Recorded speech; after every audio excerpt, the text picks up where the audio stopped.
It was an ordinary Monday morning when 8-year-old Alina quietly walked into her classroom, her backpack hanging loosely from one shoulder. The room buzzed with the usual chatter of children sharing weekend stories, laughter echoing off the colorful walls covered in drawings and math charts. But Alina was different that day. Instead of taking her usual seat by the window, she stood frozen near the door, her small fingers gripping the strap of her bag as if it were the only thing holding her steady. Her teacher, Ms. Carter, immediately noticed. Ms. Carter had been teaching 3rd grade for over 15 years.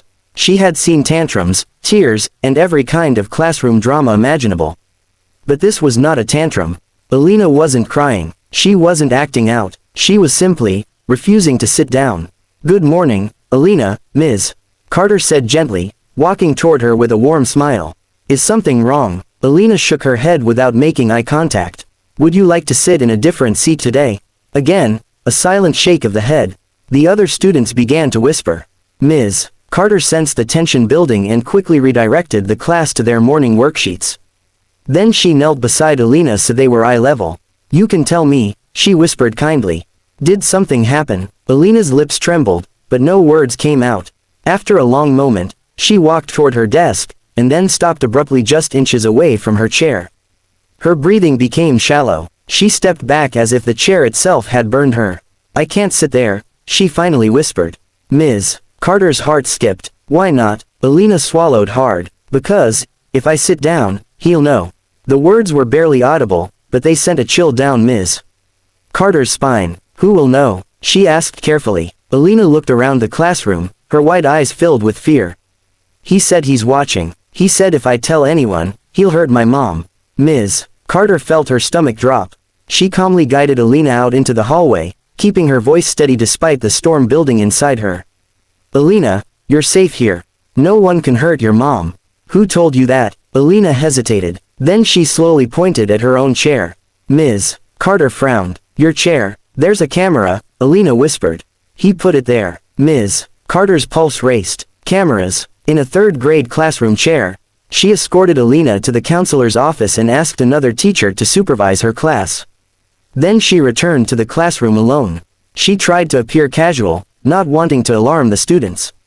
Quietly, she examined Alina's chair. At first glance, nothing seemed unusual. Just a standard wooden chair with metal legs. But as she lifted it slightly, she noticed something taped underneath. A small black device. Her hands began to shake. It was no bigger than a matchbox. A tiny lens stared back at her. Ms. Carter felt a wave of nausea. She carefully placed the chair back down and stepped away. Her mind raced through possibilities. Who would do this? How long had it been there? Was it recording? Was it live? She immediately contacted the school principal. Within minutes, the hallway filled with hushed voices. The principal examined the device without touching it and made the call no one ever expects to make at a school. He called the police. When officers arrived, they sealed off the classroom. The students were escorted to the library, confused and frightened. Ms. Carter stayed with Alina in the counselor's office, holding her small hand as investigators worked. "Did you see who put it there?" An officer gently asked Alina later. She nodded slowly. "It was my mom's boyfriend." The room went silent. Alina explained in broken whispers that the man had started dating her mother a few months earlier. He was charming in front of others but different when no one else was around. A week ago, he had driven her to school instead of her mother. That morning, he had walked her inside, saying he wanted to see her classroom. Alina remembered him kneeling beside her desk while she put away her coat. She thought he was tying his shoe. "He told me later," she whispered, tears streaming down her face. "He said he put something under my chair. He said he could see me. And if I told anyone, he would hurt mommy." Ms. Carter felt her chest tighten. This wasn't just about a camera. This was manipulation, control, fear. The police quickly traced the device. It was indeed a hidden wireless camera capable of live streaming. It connected to a specific mobile application. Within hours, investigators tracked the signal history. It led directly to the boyfriend's phone. When officers arrived at the man's apartment that evening, they found more than they expected. Multiple recording devices, laptops filled with hidden videos, evidence that suggested this wasn't the first time. He was arrested on multiple charges. Meanwhile, Child Protective Services were called to ensure Alina and her mother were safe. When confronted, Her mother broke down in tears. She had no idea. She had trusted the man. She had believed his charm. Alina had carried that fear alone for a week. The following days were difficult. News of the incident spread quickly through the small town. Parents were outraged. The school increased security measures overnight. New visitor protocols were implemented.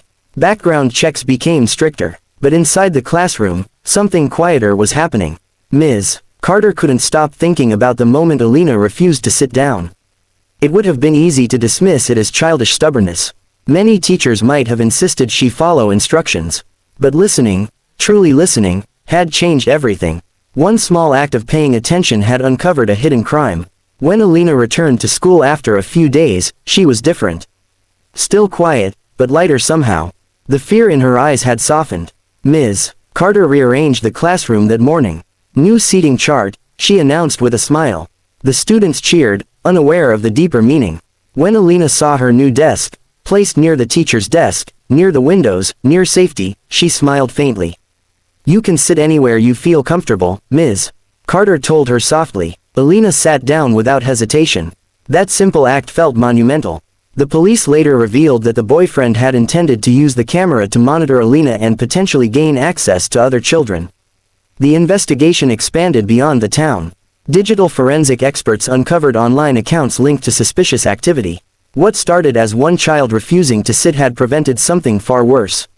The school held an assembly about safety.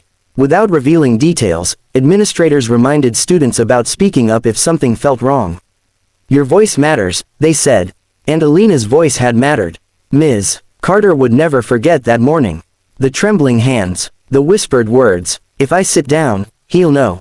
Sometimes danger doesn't shout, it whispers. Sometimes bravery doesn't look like fighting. It looks like standing still and saying, "I can't." Months later, the courtroom was quiet as the verdict was read. The man was sentenced to years in prison. Digital exploitation charges, illegal surveillance, endangerment. Justice, though imperfect, had been served. Alina held her mother's hand the entire time. Healing took longer. Therapy sessions, rebuilding trust, relearning safety. But Alina slowly began to laugh again. One afternoon near the end of the school year, Ms. Carter asked the class to write about someone they admired. When she later read Alina's paper, tears filled her eyes. "I admire my teacher," it read in careful handwriting.